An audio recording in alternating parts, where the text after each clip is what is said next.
Hi partner. Under section 49 என்ன சொல்கிறாங்க? முதல்ல அசட் ஆஃப் த ஃபேம் எல்லாத்தையும் விற்று ஃபேமுனுடைய டெட் எல்லாத்தையுமே கொடுக்கணும், லைபிலிட்டிஸ் எல்லாம் பே பண்ணணும். அதுபோக மீதி பணம் இருந்தால்தான் பார்ட்னருடைய ப்ரைவேட்டு லைபிலிட்டிஸை பே பண்ணணும். சரி, பார்ட்னருடைய ப்ரைவேட் அசட்டை விற்று என்ன செய்கிறது? பார்ட்னருடைய ப்ரைவேட் அசட் எப்போ தேவைப்படுது? ஃபேமில் போதுமான அளவுக்கு அசட் இல்லாத போது.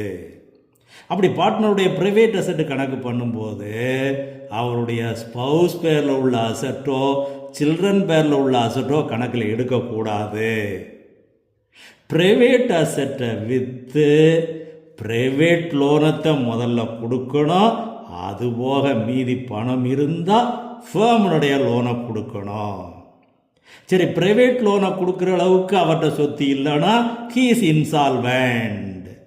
அப்படி இன்சால்வெண்ட் ஆயிட்டார்னா அது ஒரு கேஸு, கார்னர் வேர்சஸ் முர்ரேங்கிற ஒரு கேஸில் என்ன தீர்ப்பு சொல்லியிருக்காங்கன்னா, ஒரு பார்ட்னர் இன்சால்வெண்ட் ஆயிட்டாரு, அதே இதில் ஃபேமில் அவருடைய கேபிட்டல் அக்கௌண்ட் டெபிட் பேலன்ஸில் இருக்குது.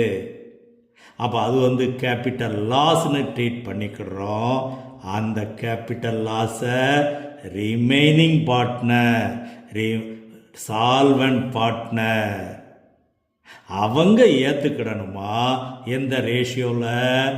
Capital ratio on the date. இது under section 49. I like you, partner.